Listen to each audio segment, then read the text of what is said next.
Turabashuhuje cyane inshuti bakunzi b'ijambo ry'Imana, bakunzi ba YouTube channel Pasiteri Alice Misiyoneri. Iyi YouTube channel yanyu akaba ari umuyoboro witwa Mama Lionel. Imana ibahe umugisha cyane, turabakunda, turabegereje. Tubahaye ikaze cyane, ndabakunda ariko Imana ikandusha. Hanyuma tubahaye ikaze, mugubwe neza, mwumvemo ikaze. Ndabiyegereje cyane rero, nshimira cyane abantu bakoze sabone cyangwa subscribe. Imana ibahe umugisha mwinshi cyane kandi yagure ihema ryanyu. Turashimira uburyo muri gukurikirana ibiganiro mushyiramo komanteri, ndazisoma wenda hari mujya mwibaza ko ntazisoma. Ndazisoma pe, ndazisoma zikanezeza. Abavuga bati yo tubibonye twaratsinzwe ariko ntituzongera, abavuga bati twize ibi n'ibi dukuyemo isomo iri n'iri. Ni ukuri kuraje, ndabakunda kandi ndabashimira cyane. Ndagira ngo rero mbiyegereze mu isengesho, dutangire na bya biganiro byacu dusenga, dore ko uyu munsi turi bwige n'isomo riryoshye cyane. Tugiye kwiga isomo rivuga ngo dore uko watsinda urugamba. Iryo somo tugiye kwiga kandi turabizi neza ko abantu mwe benshi muri ku rugamba rutaboroheye, ariko reka twinginge Imana ibidufashemo. Urakoze mwami Nyiringabo, turagushimiye cyane ko uri umukozi w'umuhanga, izina ryawe rihabwa icyubahiro. Tuzamuye icyubahiro cyawe muri aya masaha, turaguhamagaye ngo uze utwuzuze umwuka wera. Hari ibintu byinshi ushaka kuganiriza ubwoko bwawe ariko utwifashishije utunyuzemo. Niyo mpamvu uyu mwanya duhamagaye umwuka wera ngo aze adufashe kumenya icyo imitima yabo wadutumyeho ikeneye. Turagushimiye kuri Imana ibikoze cyane, mu izina rya Data wa twese, Umwana n'Umwuka wera. Amen, amen. Imana ibahe umugisha cyane. Rero tugiye kuganira iri somo rivuga ngo dore uko watsinda urugamba. Kera twajyaga turirimba korasi ngo abazaba batsinze urugamba bazabana na Yesu akaramata, ariko abaririmbyi mwongere mutugarurire, aya makorasi yari afite icyanga kabisa. Abazaba batsinze urugamba bazabana na Yesu akaramata. Kandi nkomeza abantu mwese mufite urugamba rutaboroheye, ushobora kuba ufite urugamba rw'urugo, urugamba rw'akazi, urugamba rw'umukoresha mubi, urugamba rw'ababyeyi, urugamba rw'abaturanyi, urugamba mu murimo rw'abo mukorana umurimo. Abantu mwese muri ku rugamba muhumure, muzatsinda. Ariko intwari ntiyatsinze, ubu nonaha ntabwo twebwe twakwita intwari, tuzakwita intwari waratsinze. Uretse no kwita intwari, uretse no kuvuga ngo naho nari intwari, uretse kuvuga ngo ndi intwari, abanza utsinde urugamba, ariko ubundi intwari ntiyapfuye. Ibanga rya mbere ryo gutsindura urugamba ni ukumenya uwo murwana. Icya mbere banza umenye uwo murwana, niryo banga rya mbere ryo gutsinda urugamba, kumenya uwo murwana. Ese ubundi uyu muntu ukereye urugamba ninde? Ashobora kuba imbere yawe ari nyumba kumi, wowe uri afande. Yes, uyu muntu ukereye urugamba ashobora kuba ari umudiyakonu, uri apotre. Banza umenye ngo uru rugamba umuntu urukereye afite ubuhe bushobozi kuri iki. Kuko hari urugamba umuntu akereya kuri wowe akaza kukurwanya, ariko ari no mu rwego rwa titire, ari no mu rwego rwo kubazwe, ari no mu rwego rwo kuba hari atunze. Uyu muntu ukereye urugamba ubundi yabasha kwishyura umwavoka mugiye mu manza. Jya ubanza urebe uyu muntu uri kugukoroga mu rugamba, bibaye ngombwa ko mujya mu mategeko, afite nayo kwishyura umwavoka. Uyu muntu ameze nk'ivunja mu kirenge, fata igikwasi wihandura, ivunja ni rito cyane mu kirenge kingana kuri icyo. Banza umenye umuntu urimo kurwanya muri uru rugamba urimo.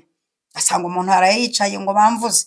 Ese ninde wakuvuze? Tugasanga na agakecuru gafite imyaka 80 ku myaka 30, ufite diplome yo mu cyiciro cya 7, ukaze cyane, ufite ubwenge. Ugasanga akakecuru kari hari akarwamaga utaha n'ikizamini ngo gafate ikaramu kandika izina ryako, kakuburabuje waryamye ukanuye, umbega wasinziriye ukanuye. Menya ngo uyu muntu utiri kurwana ninde, kuko hari n'umuntu mushoraho amasengesho bitari ngombwa, hari n'umuntu ushoraho umwanya bitari ngombwa. Menya ngo uru rugamba rukerewe nande, nuwo kwande, ninde, afitiye titire. Ese uyu muntu ntiyaba ari umubu imbere y'intare? Uyu muntu ukereye urugamba rwo kundwanya, ese ubundi afite se basi ikihe kiganza cyamukozeho? kuko hari ijambo nasomye rivuga ngo uri muri twe aruta uri muri bo. ubundi uyu muntu uzanye urugamba imbere yawe afite mahame ki? uyu muntu si umunyamasezerano, uri umunyamasezerano, aje kukwahagiza, urahagiye hamwe uraye utanyweye amazi ngo yamvuze ngo yandwanije ngo anyirukanye ku kazi. banza umenye uwo murwana uwo ari we. uyu muntu ashobora kuba bakwirukanye ku kazi, yagize amahirwe ahabwa inshingano zo kuyobora abakozi na mwene wabo, afite umwaka wa 6 w'amashuri yisumbuye, ufite dogitora. uyu muntu andwanyirije mu bya bene wabo, ariko amashuri mfite aranyemerera kuzakora ahandi. uyu nguyu ibya mwene wabo nibirangira azaswata. menya umuntu ukereye urugamba imbere yawe, banza umenye ni angana ate. angana ate mu buzima. kandi ikindi jya umenya no kurwanira mu mwuka kuruta kurwanira mu mubiri. yes, jya umenya ngo umuntu arimo arandwanya agiye ku karubanda, ariko ngiye mu mwuka. kuko iyo urwanira mu mwuka iteka ryose urandura umuntu utamukozeho, uzimya umuntu utamukozeho, ucecekesha umuntu utamukozeho. iyo urwanira mu mwuka ntunisobanura, amagambo aba make, nta n'umwanya wo kwandika kuri telefone. iyo urwanira mu mwuka, iyo ni ingingo ya mbere yo kumenya ngo natsinda urugamba gute. ingingo ya kabiri, ihagarareho. uhagarare no ku gaciro kawe, uhagarare no ku uriwe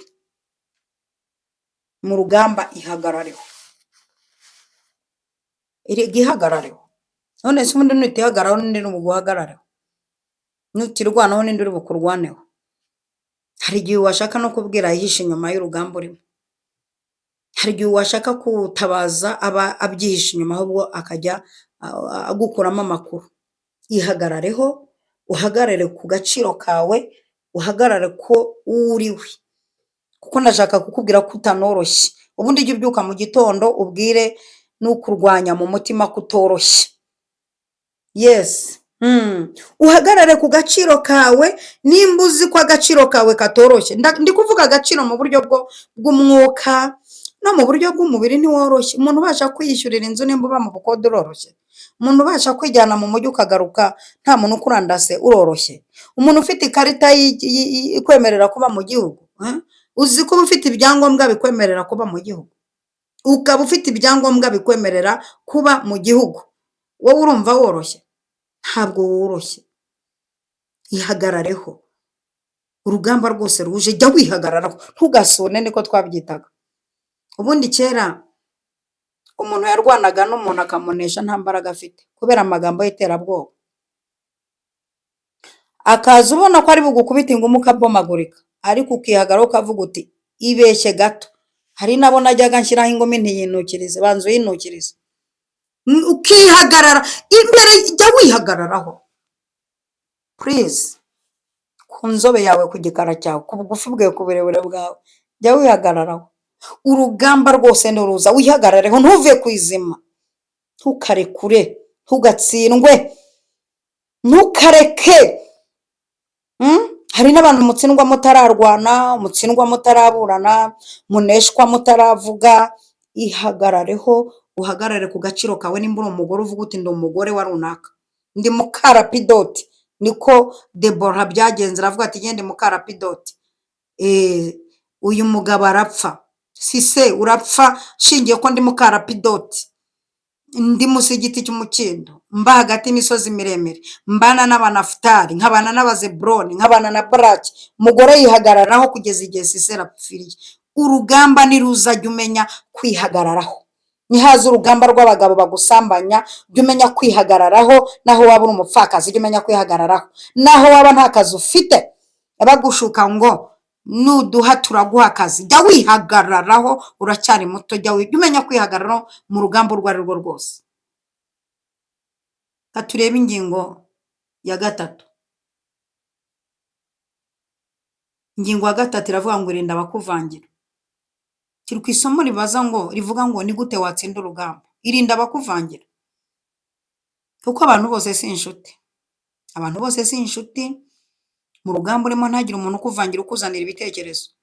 vuga uti karandure, koze mu bapfumu, muhe inzaratsi, mujunjike. Irinda abakuvangira mu rugamba urimo. Nimba uri no mu rugamba rw'umushumba wawe ukuyoboye, irinda abakuvangira baza kuguha ibitekerezo. Nimba uri no mu rugamba rw'urugo, irinda abantu bakuvangira. Mu buzima, igihe uri mu rugamba, jya wirinda ibitekerezo byose bije. Umudamu umwe yarabyaye baramushyushya, uciye hano ati kugira ngo umwana azagire uruhu rwiza, musige bureba.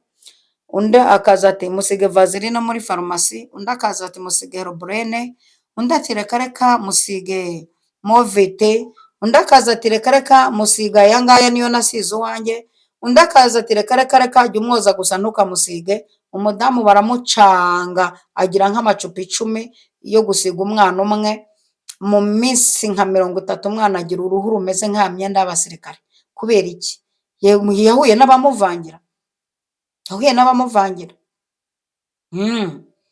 Uratwita inda yatangira kugucanga, umwe agacana atera umukecuru ampaye agati.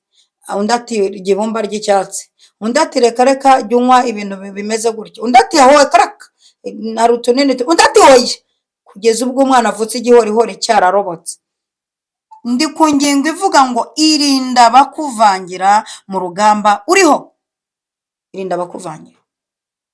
Yes. Ingingo ya 4 iravuga ngo komeza gukora. Komeza gukora. Ndashaka kukubwira ibanga ry'akazi no kugira amafaranga. Ibanga ryo kuzinduka ukora ugataha utinze. Ibi bintu bigufasha gutsinda urugamba. Iyo uzinduka ukora ukimpa umwanya abantu, ugaha umwanya amafaranga n'akazi. Icya mbere ugera ku nzozi zawe. Uri mu rugamba. Uzi ko ushobora kuba uri mu rugamba ariko ukagera ku nzozi zawe. Ikindi hitamo inzira. Uhitemo inzira wacamo udeside uti naha kama mbaya ndapfira cyangwa ndokokera. Ikindi ukomeze gushaka amahirwe yawe mu rugamba.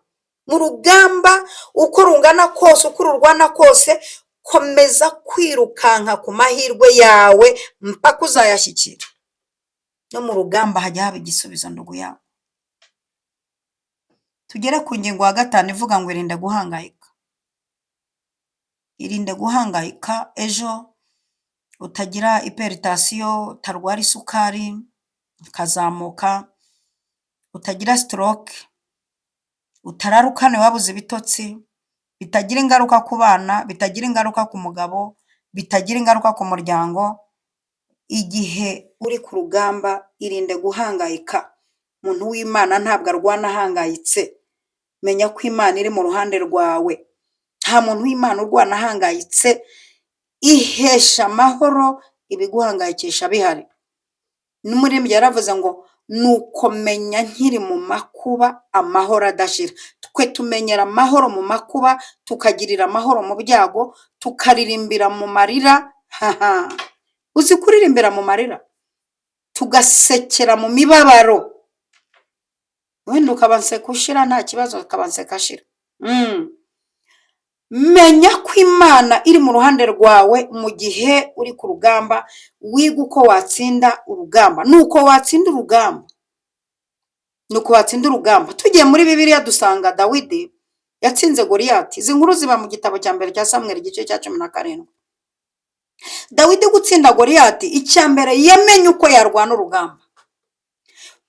Kubanza gusobanukirwa uwo barwana uwo ari we. Ya ngingo ya mbere Dawidi niyo agiye kugira gute? Niyo agiye gukoresha. Kumenya uwo barwana uwo ari we. Icya mbere cyatumye amwubahuka bakarwana ku rugamba nuko yamenye ko atagira ikimukingira, atigeze akorera Imana ahubwo arwanya Imana. Agisobanukirwa ko uyu muntu arwanya Imana kandi Imana ikeneye abayirwanirira, byatumye Dawidi atsinda urugamba. Dore uko watsinda urugamba nuko kumenya ngo ndarwana nande. Uyu muntu nza kurwana nawe nubwo afite support akaba afite amaboko, ariko iri muri twe iruta cyane iri muri bo. Bwana Yesu asifiwe sana. Dawidi gutsinda Goliyati ni ukumenya na tere uko imeze. Urugamba yararubaze. Cyambere yamenye tere uko imeze. Yakandagiye kuri tere asanga hari imbaraga z'ubwoba zinjiza abantu mu mwobo. agera kwa Sawuli amenya uko bari batuwe barwana, abanza kumenya mwari mutuwe murwana muti.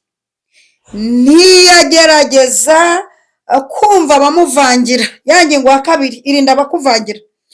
Dawidi yirinze bene se bamuvangira bamubwira ngo subira mu butamatama, yirinze abamuvangira.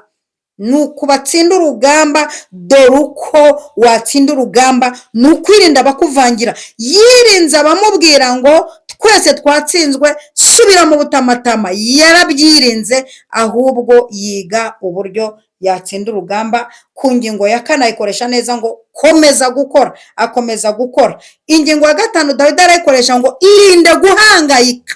Ntiyahangayikishwa n'amagambo ya Goliyati ngo ndakubagira ibisiga, ngo ndakugira gutya na gutya na gutya na gutya. Yes,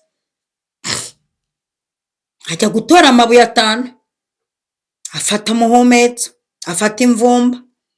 Umwana w'umuhungu akomeza ajya imbere, bavuga ajya imbere, bavuga ajya imbere, bavuga mwataka, bamuca intege yataka umufilisitiya, bamutera ubwoba yataka umufilisitiya, kugeza ubwo amubwiye ngo umunsi ndakwica ngo uce igihanga nkubagira inyamaswa zose zo mu ishyamba. Amwicisha izo nkuru ziranditse.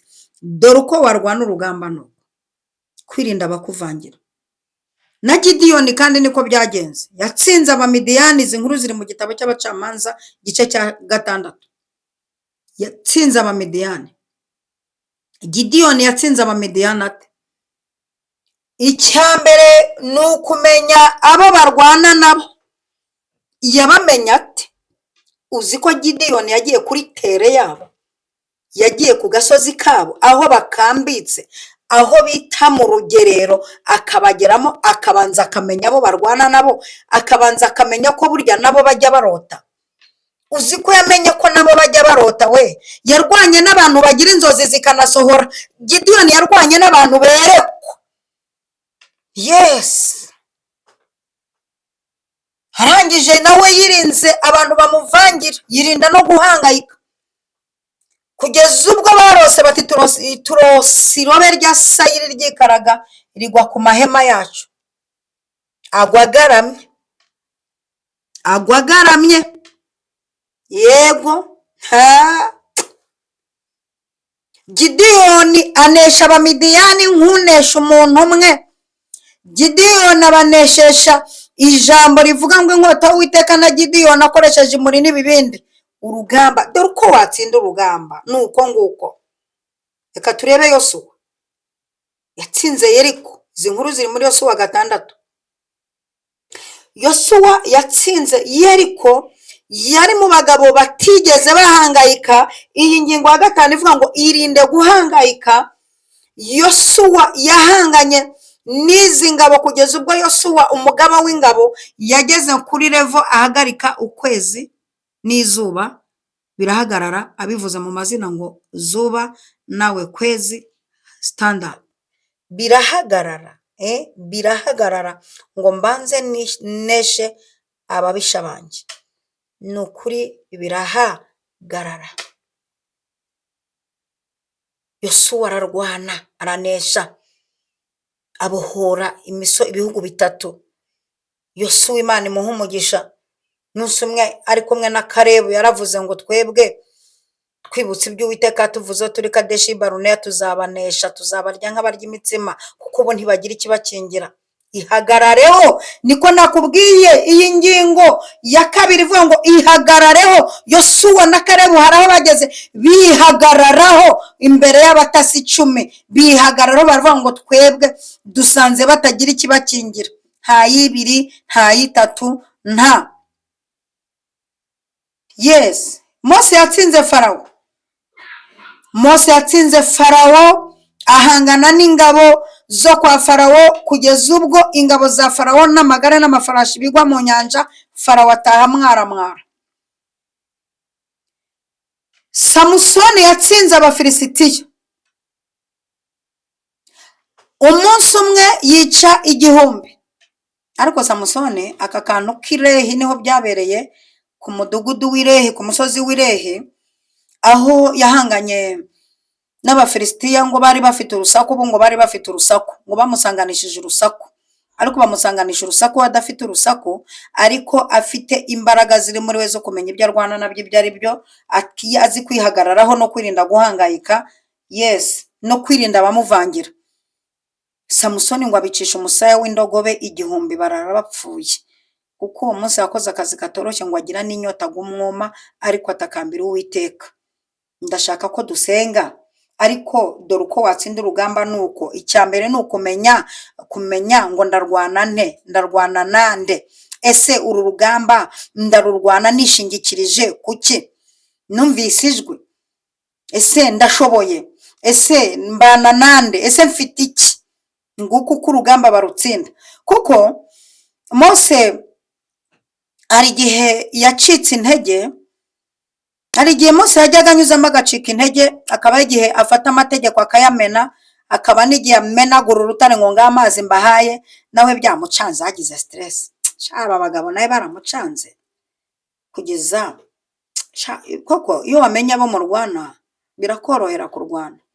Ibaza aho abagabo bazinduka mu gitondo nimba barabashe nimumbaze bakamubwira ngo dushaka akanyama, ngo dukumbuye akanyama, ariko buriya babonaga Mose hari ifamu afite kwa Farawo, babonaga hari ikibuti cy'inkoko afite kwa Farawo, ngo bwira Imana ko dukumbuye akanyama duhaze Mana. Aragenda abwira Imana ati bambwiye ko bahaze Mana, bashaka akanyama. Imana iti genda ndaje nziba, boherereza inturumbutsi z'inuma z'inkware, barazirya ariko barapfa. N'uwo munsi hitwa imva z'abifuza. Kumenya uwo murwana bikuzanira intsinzi. Mose kumenya ngo ndarwana ino ntambara yo kwa Farawo, ariko nubwo ndi kurwana intambara yo kwa Farawo ngiye gukura ubu bwoko bw'Imana mu menyo ya Farawo, ese bwo buroroshye? Ese ubu Mose yarwanye intambara ya Farawo, arwana n'iyo ubwoko agiye gukurayo nabwo butoroshye, bufite imvugo mbi, bwiyemera. Hakaba n'igihe babyukaga ngo bwira Imana natwe izi twibwirire ntugahora utubwira ibyo yagutumye. Mo warakubititse, warahuritse.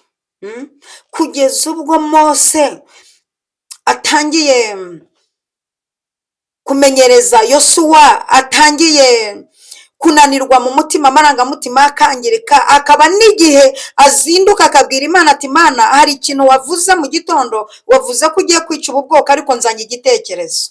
Ubu bwoko uramutse ubwishe, umushinga wawe waba warawize nabi. Wize umushinga w'uko uzabukura kwa Farawo ukabugeza i Kanani, none umushinga wawe upfire hagati. Wa Mana we, umushinga wawe ntugapfire hagati, uri umuntu w'umugabo. Imana ibwira Mose ngo kubica ndabiretse, igenderemo, urakoze kungira inama, ndabizi uri inshuti yanjye, ikintu cyose wavuga unsaba sinagikora. Dore uko warwana urugamba ukarutsinda, nuko nguko kumenya urwana nawe uwo ari we. Ese uyu muntu murwana arasenga? Ese Imana yamuvuzeho? Ese umuntu uje kukurwanya ntashobora kuba agiye kugutera umwaku, hari ibintu wari ugiye gusingira ariko akaba aje kugukoma mu nkokora? Birashoboka. Ese Samusoni wageze mu rwego anogorwa amaso, akagera mu rwego ahinduka umusyi, aba muri gereza, ariko akamenya ngo nubwo nanogotse amaso, nubwo bampinduye umusyi, nubwo nasuzuguritse, ariko ndumva imbaraga zo kurwana zirikiri muri jye, sindava ku izima, misiyo natumwe ntirarangira. Dore uko warwana urugamba mpaka ukarusoza, naho wakomekererekera ku rugamba, naho wakomerekera ku rugerero, tsinda, hakiri intsinzi kati kwa jina la Yesu. Kuba harakomerekeye ku rugamba ntibivuze ko udatsinda. Kuba hari abagukomeretsa ku rugamba ntibivuze ko utazatahana intsinzi. Samusoni bamusohoye muri gereza bamujyana muri stade, azi ko bagiye kumwica, ariko yumva intsinzi iracyari muri we. Yumva nubwo yaneshejwe, ariko yaneshejwe intsinzi ikiri muri we, akamegemege karacyari ku gatwe nubwo bamwogoshe. Ajya ku nkingi arazegamira. Bibiliya ivuga ngo aritugatugashitura inkingi, ngo apfana n'Abafilisitiya, ubwe abivuze ngo mfane n'Abafilisitiya. Nuko ushobora gutsinda urugamba, buryo kugira ngo umwanzi agutsinde muzapfane. Faye. Aho kugira ngo umwanzi agutsinde muzapfane, aho kugira ngo umwanzi akwice muzapfane, wenda biramase. abasigaye abana be basigaye bazabaho neza umwanzi mwapfanye. Kandi samusoni niko byagenze, apfanye n'abanzi, bene wabo baza kuzamukana umurambo bajya kumushyingura mu cyubahiro. Imana itugirire neza cyane. Waratsinzwe ku rugamba, ntiwiyemere muri iri jambo uze gucamo bugufi. Urugamba rwaragutsinze, watsinzwe n'abantu badafashe. Intambara idakomeye yaragutsinze kandi wari kuyitsinda. Kuki watsinzwe wari gutsinda? Ni uko wari utaramenya uko urugamba ushobora kururwana kandi ukarugeza ku musozo. Imana iguhe umugisha mwinshi cyane.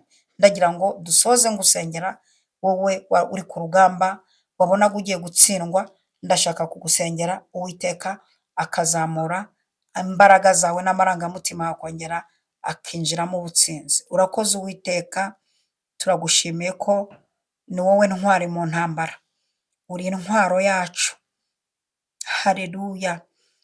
Ndagushimiye ko ugiye gutabara abantu bafite urugamba rutaboroheye, kandi ukoze ikintu gikomeye cyo kubigisha bimwe mu byo bakwifashisha barwana urugamba, kandi bakagera ku ntsinzi ndetse no ku nzozi.